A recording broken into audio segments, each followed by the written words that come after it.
Ok. Bienvenidos, bienvenidos, soy Artur Oms, bienvenidos nuevamente a mi humilde canal y como siempre un honor, un placer auténtico contar con la presencia de Jorge. Jorge, ¿qué tal?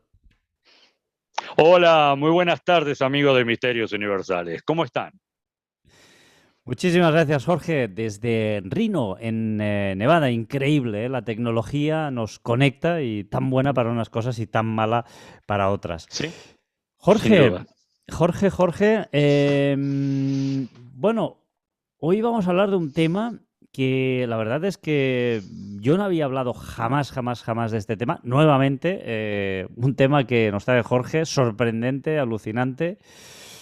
Y para este tema, Jorge, ¿hacia dónde nos vamos? Bueno, nos vamos a ir para Japón, más precisamente para una isla llamada Hashima. Y Jorge, para que podamos entender, todas las personas que nos están viendo, que nos están escuchando, porque, bueno, esto está en YouTube, evidentemente, pero también lo pondremos en iVoox posteriormente para aquellas personas, sobre todo, que viajan, ¿Mm? que les gusta, pues, tener esa compañía en el coche, en casa, debajo de la manta, arropados, calentitos, la oscuridad y escuchar auténticas historias un poquito con esos... con esas pinceladas de terror, ¿no? Vamos a explicar, antes de todo esto, Jorge, vamos a explicar cómo nace Hashima, quién lo funda, quién lo crea, quién lo compra, para qué, porque veremos que hay personajes realmente intrigantes en toda esta historia. Eh, Bien, comenzamos hablando entonces, como bien contabas, de un señor japonés llamado Yataro Iwasaki. Él nació en una de las entre islas e islotes de Japón, 505 islas que tiene Japón, llamada Shikoku. Ahí él desde pequeño comenzó a trabajar en el arroz, específicamente en el comercio del arroz. Eh, Se hizo muy amigo de un clan que funcionaba en esa isla, llamado Clan Tosa. Aquí vemos una foto de Iwasaki. Cuando yo vi su imagen, realmente parecía extraída de una película de Akira Kurosawa, porque él proviene de una familia de samuráis y la imagen imponente de él parece exactamente eso, de una película de Kurosawa de samuráis. Iwasaki trabajó para ese clan, un clan muy poderoso, el clan Tosa, poderoso y con muchas influencias en el gobierno japonés. Él trabajó para ellos, se ganó su confianza, su aprecio, y con el paso del tiempo, Yataro pensó en la idea de poder tener un comercio marítimo, pero no tenía barcos. Recordemos que en ese periodo de tiempo, en los años 1800, 1835, 1850, los barcos eran a vapor, hasta más o menos los años 60, que empezó a utilizarse petróleo. En esas circunstancias, Yataro Iwasaki habló con el clan Tosa sobre la posibilidad de que ellos le pudieran rentar unos barcos. Ellos le arrendaron 3 barcos bastante obsoletos, bastante viejos, no en buenas condiciones, pero él se las arregló para sacarle provecho a esos 3 barcos y comenzar el comercio en el mar de Japón. Comercio de todo tipo, desde correspondencia a todo tipo de elementos. Yataro Iwasaki fue bastante astuto y debido a la relación del clan Tosa con el gobierno, él comenzó a trasladar tropas en sus barcos y pertrechos militares, con lo que logró ganarse el aprecio del gobierno japonés. A pesar de comenzar con apenas 3 barcos y sin muchos medios, el gobierno le cedió, le regaló más adelante como una compensación 30 barcos, Artur, ya no más 3, 30 barcos más una oficina que no utilizaba el gobierno, más empleados que funcionaban en esa oficina. Todo quedó a cargo de este señor que bautizó a esa compañía que había formado marítima con el nombre de Mitsubishi. Un nombre que en la actualidad, cuando uno lo escucha, por lo menos en mi caso, y creo que a muchos nos pasa eso, lo asociamos definitivamente con la industria automotriz. Pero en realidad, esta compañía que empezó con fines navieros, en el presente, es mucho más que eso. Mitsubishi, que tiene un símbolo que lo podemos ver como de 3 diamantes, esa es la traducción literal del nombre Mitsubishi. 3 diamantes o 3 pétalos de diamantes. Porque él utilizó digamos, el escudo familiar de Iwasaki, que eran 3 diamantes apilados, más el escudo del clan Tosa, que eran 3 pétalos de roble, y construyó esta imagen, que actualmente la vemos en los vehículos y en todos los productos que son de Mitsubishi. Jorge, esto es simplemente lo que hemos muchas veces hablado tú y yo en pequeñas conversaciones previas o posteriores a los programas. Realmente vemos que las grandes fortunas, aquellas personas que tienen la capacidad de crear auténticos monstruos, empresas que luego serán multinacionales, que irán expandiendo sus tentáculos por lo largo y ancho del globo terráqueo, no dejan ningún tipo de elemento al azar.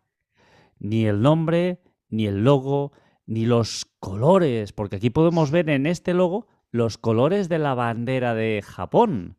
Los japoneses son realmente unas personas muy, muy, muy patrióticas. De hecho, los kamikazes llegaban a dar la vida por su patria. O sea, que son personas que realmente es increíble. Y el logo de Japón se dice que es rojo por justamente el color de la sangre. Así es. Sí, sí, sí. Me gustaría brevemente describir esta gran corporación, de qué se compone, para darnos una idea de lo inmensa que es.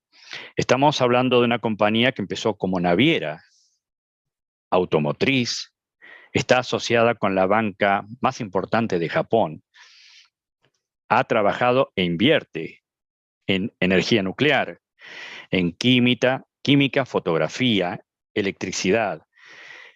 También construye aviones caza para el gobierno y para los militares, todos de Mitsubishi. Trabajó siempre en minería, en diversos tipos de minerales. Construcción naval, tiene su propio astillero y construye barcos.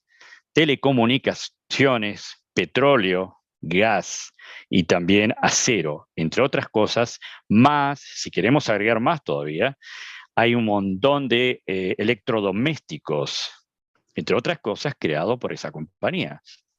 O sea que vemos que es una compañía que actualmente cuenta con aproximadamente más de 350.000 empleados. Es una corporación realmente inmensa que abarca muchos tipos de ítems y que realmente están en todo el mundo de alguna forma, llegan a todos lados. Tal vez algunos elementos no llegan a ciertos países, pero algo de Mitsubishi llega a todos lados sin duda. Ahora, más allá de todo el comienzo, que fue la parte del transporte marítimo, fíjate que en el año 1870, en un islote pequeño llamado Hashima, descubren una veta de carbón. Y el carbón era el combustible para todos los barcos en ese tiempo. Iwasaki vio la posibilidad de hacer un gran negocio. Era un islote muy pequeño y deshabitado. Para que nos demos cuenta de las dimensiones, pensemos que era 480 metros de largo por 150 metros de ancho. Jorge, ¿te parece que enseñemos unas imágenes Con gusto, sí. de dónde está situado? Porque, bueno, el islote, desde luego, es curioso. Y la verdad es que está situado en medio del océano. Bueno, en medio del océano. Ahora lo vamos a ver concretamente. No sé si se puede apreciar Sí, correctamente. sí, sí. ¿Sí? Pero que todo lo podamos apreciar. Sí, Y bueno, perfecto. vamos a medir desde aquí hasta aquí, concretamente 150 metros. 150 metros. ¿Eh? Y Pero unos 480, tal vez un poquito más de largo. ¿Por qué? sí.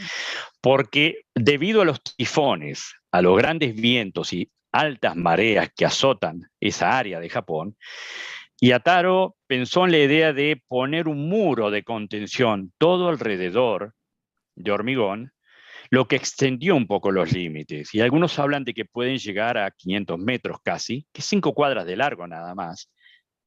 Y viéndolo desde el aire, la llaman la isla del acorazado, porque realmente tiene un aspecto casi de un buque, no de una isla, porque al estar todo circundado por un muro, parece una especie de pequeña fortaleza. Aquí Jorge nos dice Google Maps que estamos sobre unos Uh-huh. 400, unos 500 metros, 504 metros de largo, Sí, concretamente. sí, sí, sí, sí, sí. Mira, una persona que estuvo ahí, él contaba que podía encender un cigarrillo, caminar de un extremo al otro de la isla, ida y vuelta, y el cigarrillo no lo lograba terminar. O sea que para que podamos tener una idea de lo diminuta que ha sido esa isla siempre, la isla de Hashima. Eh, Ahora, cuando Iwasaki decide que es buena idea, un buen negocio comprar ese islote, que repito, no tenía vegetación, estaba deshabitado. Esta Pero isla está a unos 4 kilómetros del punto más cercano en la costa, sí. de la costa Uh-huh. japonesa, más o menos, ¿eh? Desde unos 4 o 5 kilómetros, más o menos, mar adentro. Mar adentro. Exacto, así es. 5 kilómetros mar adentro, en una zona con mucho oleaje. No es una zona tranquila en cuanto a la parte marítima. Eh, Iwasaki decide comprar ese pequeño islote. Decide hacer 2 perforaciones para ver si realmente la veta de carbón es importante. Y esas 2 perforaciones llegan a unos 200 metros bajo el nivel del mar. Y descubren que realmente la calidad del carbón y la cantidad es muy grande. Empiezan a contratar empleados. El problema es que los empleados, como bien decís, están lejos de la isla. Deben viajar permanentemente, volver a su hogar, y es un viaje que hace perder el tiempo, que no permite el trabajo permanente del mismo lugar. Y Yasaro Iwasaki piensa la posibilidad de edificar, a pesar de lo pequeño del lugar, de edificar algo para que los empleados puedan permanecer ahí. Y es entonces cuando empieza la construcción de edificios. Como no había mucho espacio, de hecho no podían haber vehículos en ese islote por lo diminuto, era todo caminando, decide hacer edificios altos. De hecho, fíjate, Artur, que el edificio más alto de todo Japón en 1917 estaba en esa isla, porque era un edificio ahora es pequeño, 9 pisos de alto, pero en ese momento era el edificio más alto de todo Japón. Seguro, Jorge, que este dato que acabas de entregarnos no hay mucha gente que lo conozca. Y un dato muy curioso, ¿no? Para que nos hagamos Sí, un poco la idea, aquí podemos ver sí. la altura de estos edificios. Exacto, eran todos de hormigón. Ahora quiero especificar que las habitaciones o los departamentos en sí eran extremadamente pequeños. Para que te ubiques, Artur, tenía una puerta cada departamento y una ventana y nada más. Y era solo un pequeño dormitorio, un lugar para la cama o las camas, una pequeña mesa y un par de sillas y nada más. El baño había que compartirlo y no estaba dentro de ese departamento. Y más allá de eso, la cocina, por ejemplo, era a compartir también. O sea que no había privacidad para cocinar ni aún para no sé, ir al baño. Había que utilizar el mismo baño y la misma cocina que usaban los demás. Había varios baños y cocinas diseminados que se usaban en común entre todos. Y la gente simplemente tenía ese pequeño dormitorio y escaleras que apenas salían de ese pequeño departamentito se encontraban con literalmente un mundo de gente caminando, porque repito, no había autos, tampoco vegetación, y la gente hacía todo caminando en ese pequeño islote, e iban todos realmente, literalmente amontonados por pequeños callejones que podían ver desde arriba, desde el departamento. Pero fíjate la visión de este hombre, Iwasaki, que pensó en todas las posibilidades. La gente tendría un lugar para vivir, pero ¿qué más? ¿Qué harían en el tiempo libre?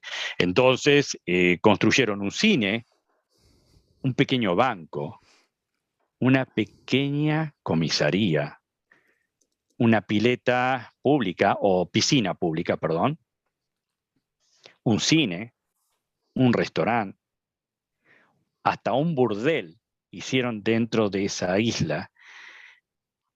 Con lo limitado del espacio para hacer una edificación, hicieron todo eso, con el fin de tener entretenida a la gente y no tener que ir a la costa. El sueldo no era muy alto, pero tenían un trabajo, vivían ahí mismo, no tenían tantos gastos, pero el trabajo era muy sacrificado y sobre todo, un dato muy importante, el sistema de seguridad era prácticamente nulo. Murieron muchísimos empleados. Se habla que a lo largo de los años, que fíjate la duración de la compañía, fue desde 1890 hasta 1974, casi 100 años, poco menos, murieron más de 1.300 personas, porque las condiciones eran realmente muy malas.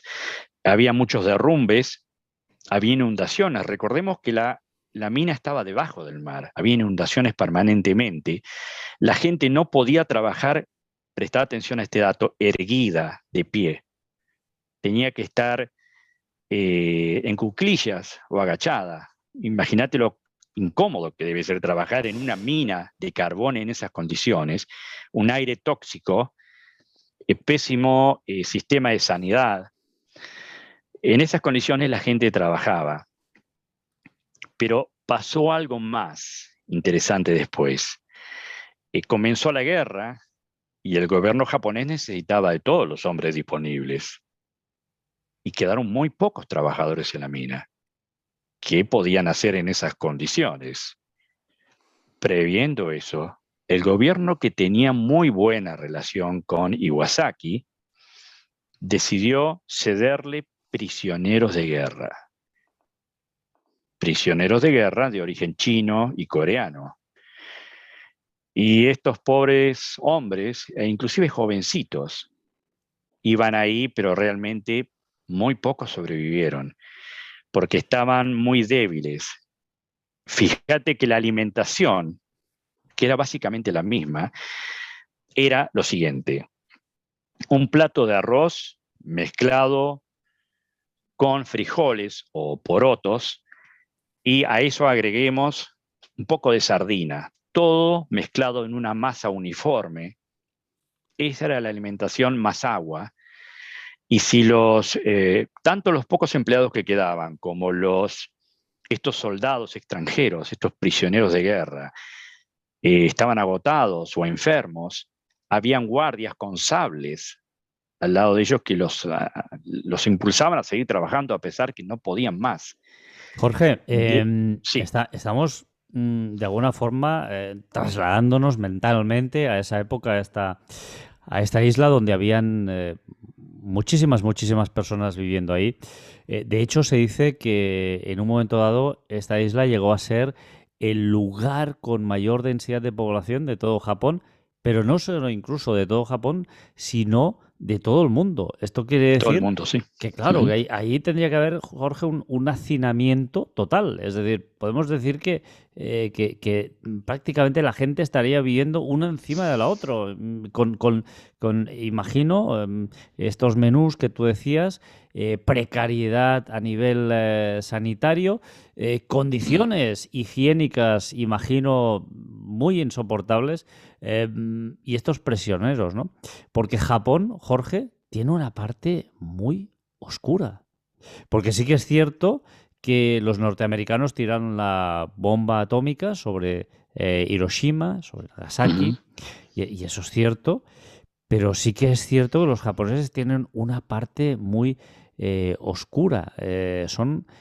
Tienen una cultura que realmente, incluso si tú eres japonés y has pasado un tiempo viviendo fuera de Japón, cuando tú llegas a Japón eres prácticamente como un repudiado, es decir, no te aceptan. Es algo muy complicado. Jorge, perdona, que te haya interrumpido. Nos decías No, que para nada. estos guardas tenían esos sables al lado de estos prisioneros y les empujaban a trabajar. ¿Te consta a ti que usaran estos sables, seguramente para quitarle la vida a algún trabajador que se negara a trabajar o que simplemente no pudiera más porque estaba completamente exhausto? Bueno, no me consta, pero sí, Perdona, Jorge, perdona que algo pasó con el micro. Perdona, ¿eh? ¿me Ahora, están escuchando? perdona. ¿Me estás Sí, sí, sí, escuchando? ahora Mil sí, ahora sí. disculpas, No, no, mil perdón. disculpas. Fui yo Problemas sin, técnicos. fui yo sin querer, fui yo sin querer. Perdona, No hay estábamos problema. diciendo que no te constaba que hubiera sido así, pero bueno, N- que no nos conste no quiere decir que no hubiera pasado. Claro, no encontré archivos que digan que fueron, digamos, asesinados por los guardias, pero sí que los amenazaban, que los empujaban a trabajar, que los maltrataban, que los golpeaban, digamos, pero no que fueron asesinados. Pero vos fíjate que era tal la situación, eh, tan triste, tan lamentable la vida que llevaban ahí, que a las escaleras que llevaban a los túneles les llamaban las escaleras del infierno, porque ellos consideraban que trabajar ahí era como estar en el infierno. Y la realidad es que por lo menos los prisioneros de guerra, muy pocos sobrevivieron. La gran mayoría murió por enfermedades, por el trabajo tan forzado que se veían hacer, por la mala nutrición. A tal punto que a pesar de haber muros de contención y de la distancia que habíamos dicho, unos 5 kilómetros de nado y olas muy altas, muchos prisioneros trataron de huir sabiendo que era prácticamente imposible y se arrojaban al agua y trataban de nadar hasta la costa y sinceramente nadie llegó a la costa, todos murieron, porque la distancia, la debilidad de ellos y las altas olas que había ahí, las mareas muy altas, impedían que pudieran llegar.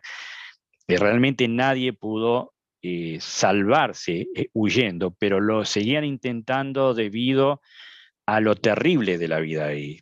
Preferían arriesgar su vida y tener una posibilidad remota a no intentar nada. Eh, Hubo un joven que estuvo 5 meses nada más en esa isla y que después, afortunadamente para él, lo trasladaron a una fábrica en Tokio como prisionero de guerra y con el tiempo logró huir. Era de Corea él. Y él contó de que de haber seguido en esa isla estaba seguro que iba a morir. Él no tenía la mínima esperanza. Se vio afortunado de, quién sabe por qué razón, ser trasladado con otros prisioneros a Tokio y ahí poder huir en otras condiciones mejores. La situación realmente era muy, muy terrible ahí y fueron muchos años de ese trabajo forzado donde llegó a haber una producción en su mejor momento. Estamos hablando del año 1941, Artur, de 410 toneladas de carbón que se pudo extraer. Fue el récord, 410 toneladas de carbón. Y antes eran normalmente cerca de 300. Pero lo que ocurrió fue con los años 60, se empezó a apagar el auge del carbón porque comenzó a utilizarse el petróleo como combustible. Por lo tanto, ya el carbón dejó de ser un elemento tan preciado y empezó a ser menos importante ese negocio para Yataro Iwasaki y sus hijos. Entonces, con el paso del tiempo, directamente, al comenzar los años 70, ellos se dieron cuenta que ya no les convenía ese negocio y decidieron cerrar esa fábrica, esa compañía minera en el año 1974.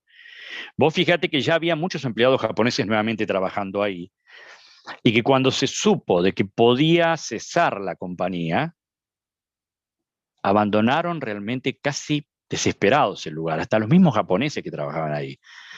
Se fueron en un lapso de 3 meses y vos hoy hablabas algo importante, el hacinamiento, la cantidad de gente que llegó a vivir junta en esa pequeña isla. Llegaron a ser 5.000 personas a la vez que vivieron en ese pequeño islote.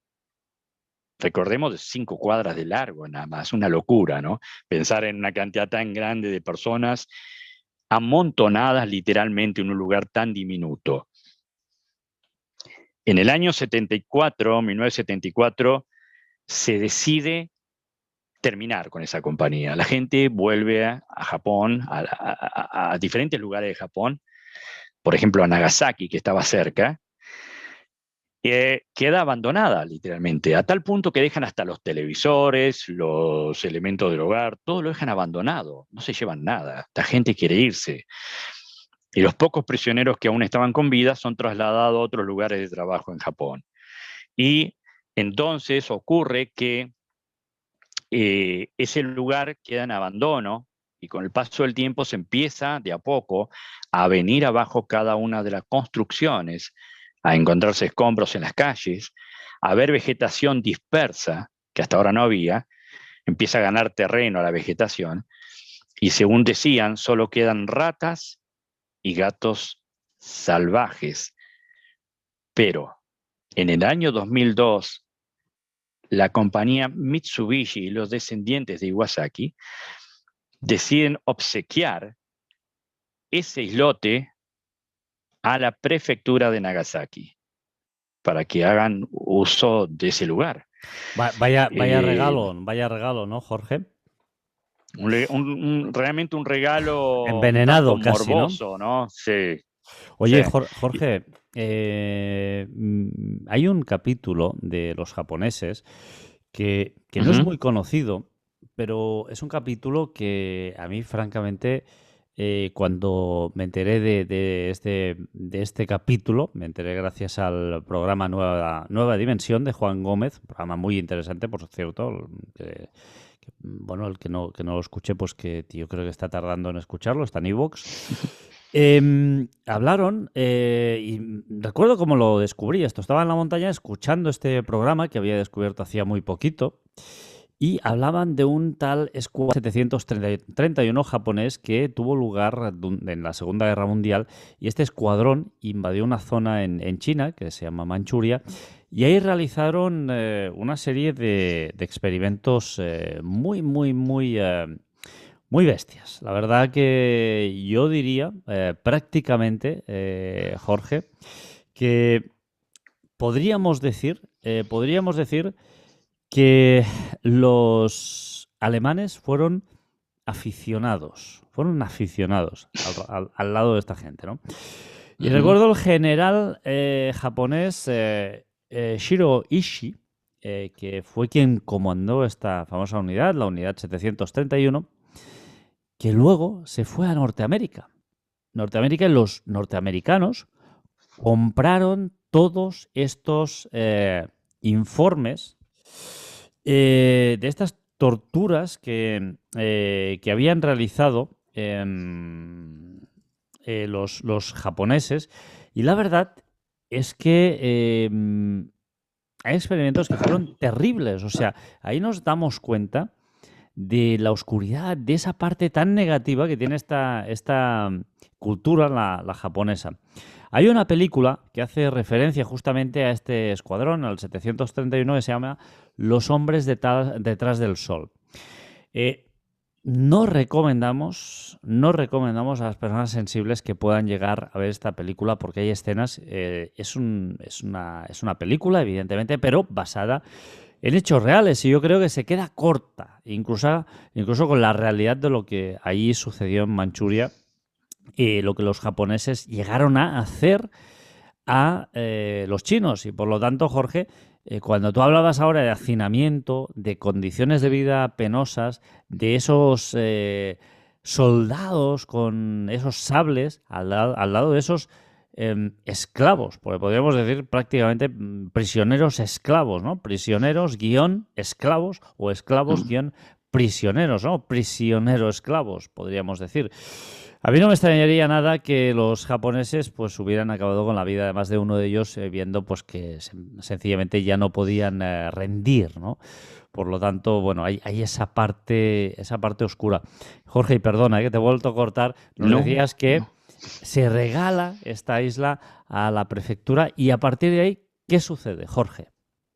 Bueno, en el año 2002 se la regalan y ellos no le dan uso enseguida. Pero vos fíjate que en el año 2015 empiezan a utilizarla como un lugar de visita para el turismo, una cosa extrañísima. Viajes en embarcaciones con un guía que lo lleva, que pagando un determinado dinero lo lleva a una pequeña excursión por ese islote a ver lo que queda.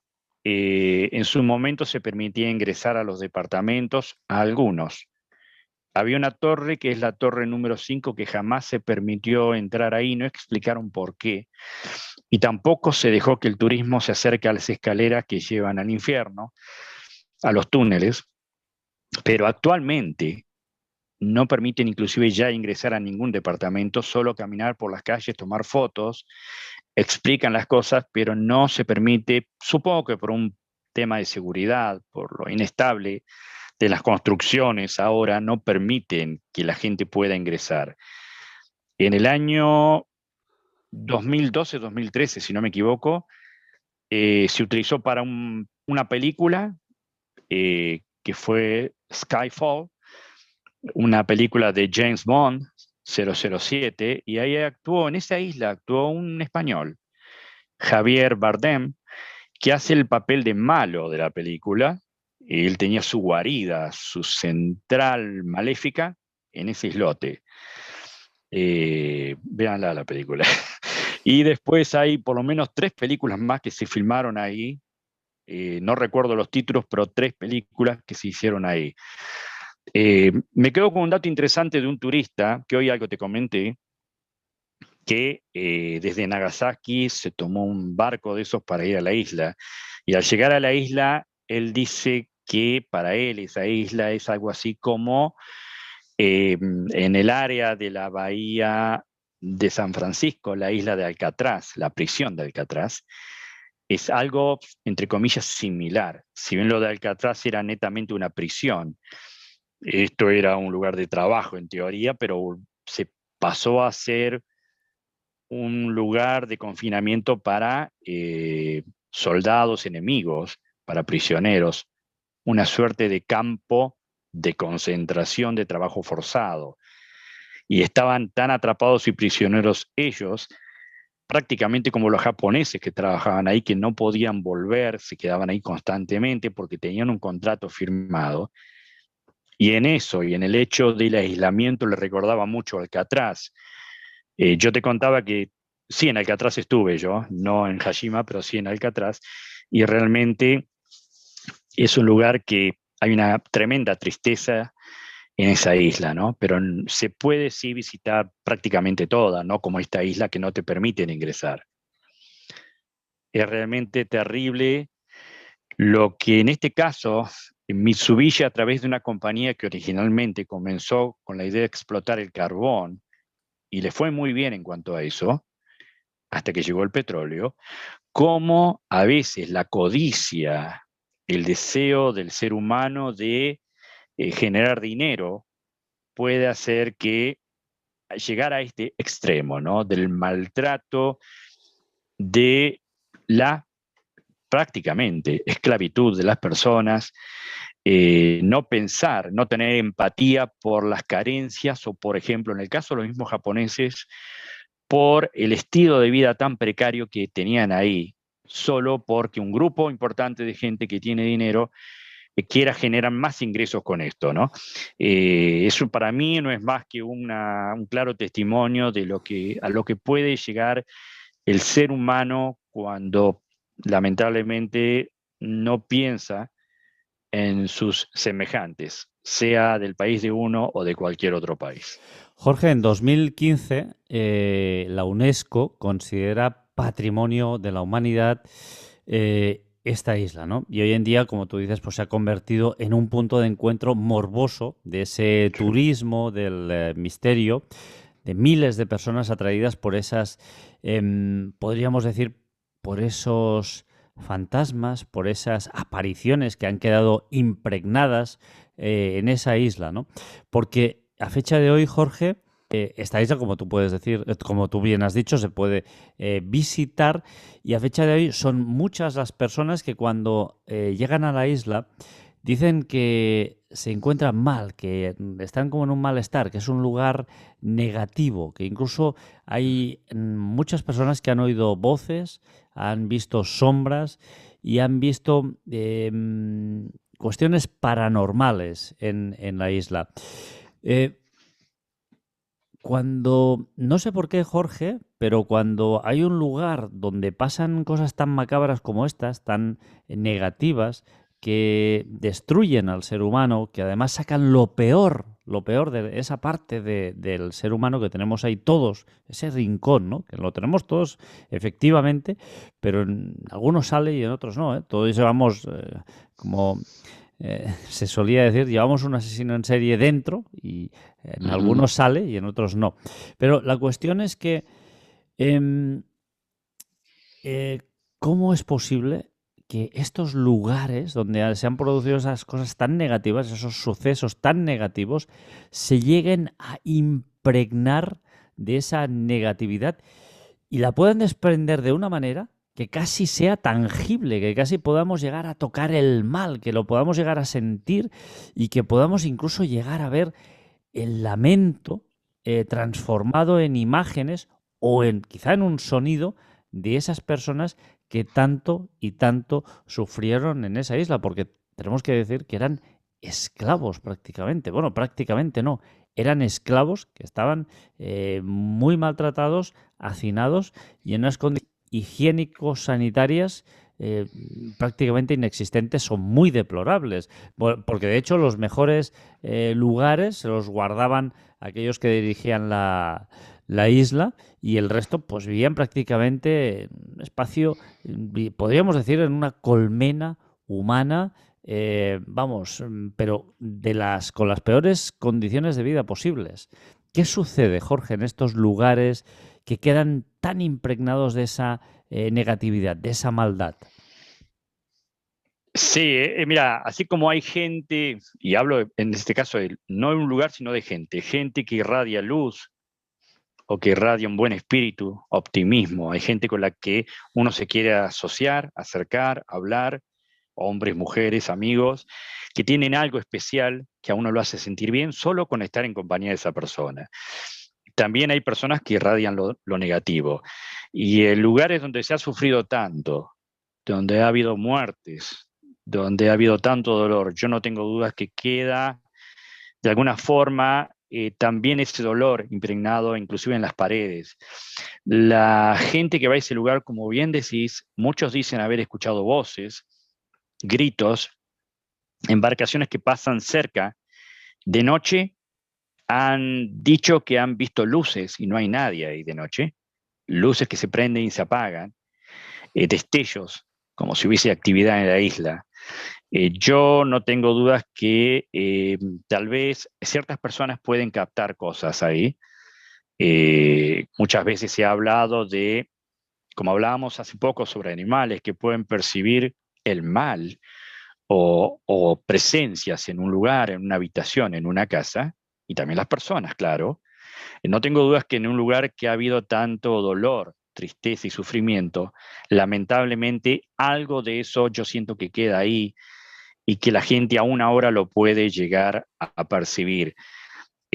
Por eso hablábamos de una especie de turismo morboso, porque es muy triste lo que pasó en esa isla, ¿no? Puede haber sido económicamente y a nivel comercial un éxito, pero el hecho de que haya gente que ha sufrido o que ha muerto en condiciones tan severas, de ninguna forma puede significar un éxito, ¿no?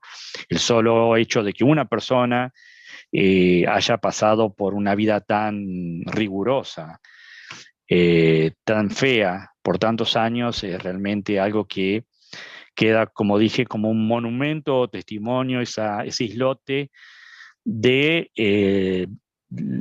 el ser desalmado, como bien decías, que aflora en las personas a veces. Sí, curiosamente, Jorge, estas grandes multinacionales que al final, como Mitsubishi, que se llegan a convertir en auténticos monstruos, Sí. sí que es cierto que tienen una parte visible que parece muy positiva, pero siempre tienen una parte negativa no visible, la pequeña punta de ese iceberg que asoma por encima del agua y por debajo hay toda una historia en su construcción, una historia de miles de personas que han sufrido y han enriquecido de alguna forma a una sola persona en detrimento de su salud, de su vida, de su libertad, de muchísimas cuestiones que hoy en día pues calificamos de derechos fundamentales. Jorge, un tema yo creo que apasionante. No sé si quieres agregar alguna cosa más. Brevemente, simplemente que después de la Segunda Guerra Mundial, con la ocupación americana o norteamericana de Japón, con MacArthur a cargo de eso, se disolvió el grupo Mitsubishi, siguió funcionando con diversos nombres en forma individual, cada uno de esos grupos de diferentes temas, electricidad, química, energía nuclear. Bueno, en ese momento no había energía nuclear, pero sí todas las demás compañías funcionaron independientes hasta más o menos 1950, un poquito más, que volvió a unirse, a volver a tener el nombre y el símbolo de Mitsubishi, con el que sigue hasta el día de hoy.